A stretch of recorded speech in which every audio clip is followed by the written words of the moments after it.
Hey guys, welcome to my second video. I'm really sorry that I haven't recorded in a while. You're gonna find that my health is very up and down, and as such, videos may not be as regular as I'd like. But either way, here we are with video number 2. So I thought before I get into like the real issues, before I start kind of talking about controversies and things that are in the news and etc, I thought I would tell you just a little bit about myself, just so you know maybe a little bit about what to expect. And I also wanted to tell you a tiny bit about what kind of things I will be talking about on this channel. So first of all, I realised after I made my introduction video, how embarrassing is this? I didn't even tell you my name. Really embarrassing. So I'm Mary and I am 25 years old and I live in like a small town in the southeast of England. Although don't be fooled, it's actually very good for vegans here, which is amazing, although not so great on the activism front. So I'm often trying to bring activism to my town, which can create quite a stir. Maybe I'll make a video and tell you guys about something that happened back in the day when I attempted this and the news got involved and it all went a little bit mad. Anyway, so I live with just my mum, and she's also vegan and also disabled. I probably will feature her on this channel at some point because she's very funny. Naturally she's really witty, so I think you guys will really appreciate her banter.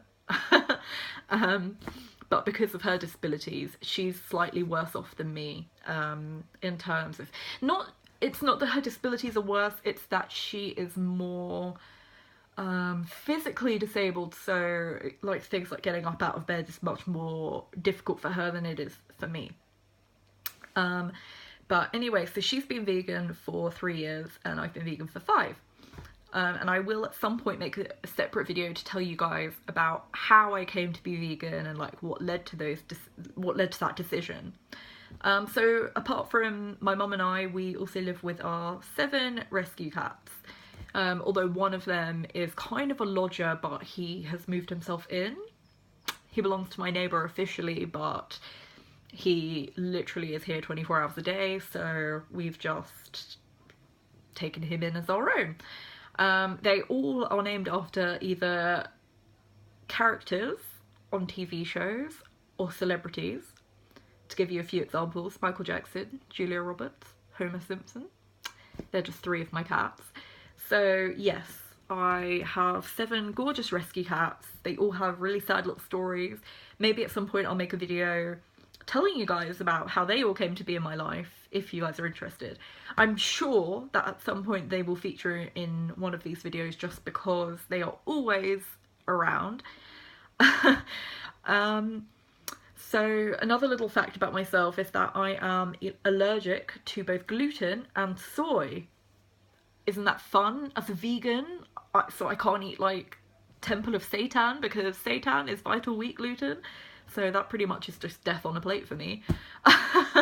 But what I really like is I am living proof that allergies do not factor into whether or not one can go vegan. You can be vegan and be allergic to gluten and soy and even nuts. It just takes a little bit of extra prepping and knowing what to look out for. I've had a few very bad accidents, especially when I first became allergic to gluten. That was awful. But yeah, so those are kind of some basics about me. Also, I wanted to just tell you a tiny bit about my disabilities because probably to the average person, I look very much physically able because I'm able to articulate, but actually, don't be fooled. It's a bit of a hidden disability. I guess, I mean, what's the word? I guess it's like a spoony, you know, invisible illness. I have so many disabilities and illnesses that kind of all go into like one big bag of poo. But I guess the major illness is that I was born with a form of brain damage called hydrocephalus. And to explain that to you in like layman's terms, everybody, able-bodied, every able-bodied person has basically ventricles around their brain, which, think of those as like a piping system. Think of it as like a sewage system, and it filters out crap. No, it filters out your cerebrospinal fluid. With me, one of my ventricles is blocked, so basically one of the pipes is blocked. So I have an artificial pipe tube. It's made of silicone and it's called a shunt. And the shunt starts, I can actually feel it. It starts like here and it goes all the way down into my neck and it ends and it curls around like my peritoneal cavity, which I know you guys aren't gonna have a clue what that means, but basically I have an artificial pipe that filters out things for me. And obviously there's always a risk that that could get blocked, but touch wood, no wood around. Touch wood, I have not had a blockage since I was 3 weeks old.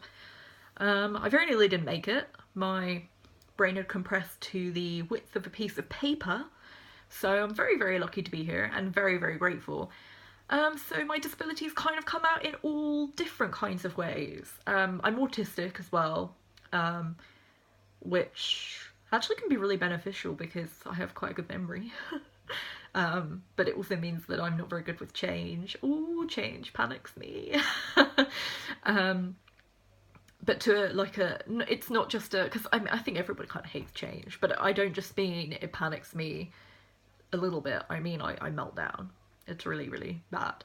I also have something called PMDD, premenstrual dysphoric disorder. I have chronic fatigue syndrome.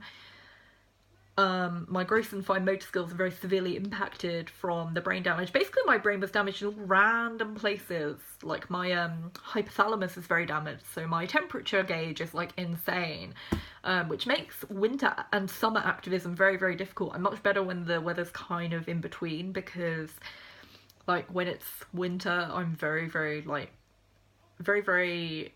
It's very easy for me to get something like hypothermia, and when it's summer, I can get heat stroke like that. So basically I prefer doing activism in more, I don't know, just spring and autumn are much easier for me. So but yeah, I guess those are like the major facts. But if you guys do have any other questions about my disabilities, about my veganism, about videos that you might want to see, please do feel free to ask.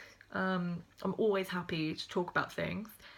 And I guess that's everything for now, but I definitely do want to be a bit more regular with these. It's actually my chronic fatigue syndrome that's really bad at the moment. I'm like sleeping for 48 hours and then awake for 48 hours, and it's just a bit insane. So what I'm hoping is to kind of get my sleeping back on track, which isn't easy, but I can just do what I can. And hopefully I can bring you guys some more regular content and something that's slightly more interesting maybe. But this was just almost like an introduction part 2, really, just to tell you guys who I am and a little bit about what to expect. And I guess I haven't really told you about what to expect, but like I said, I definitely want to talk about how easy it is to eat out as a gluten-free, soy-free vegan, and I'm going to be showing you guys some of the really cool products and like finds that I find. And I definitely want to talk to you guys about the types of activism that I'm doing. I used to be an organizer of the one of the parts of the Save movement, which was Hertfordshire Chicken Save, but unfortunately I had to hand that over for a number of reasons. But yeah, that's everything for now. Bye guys!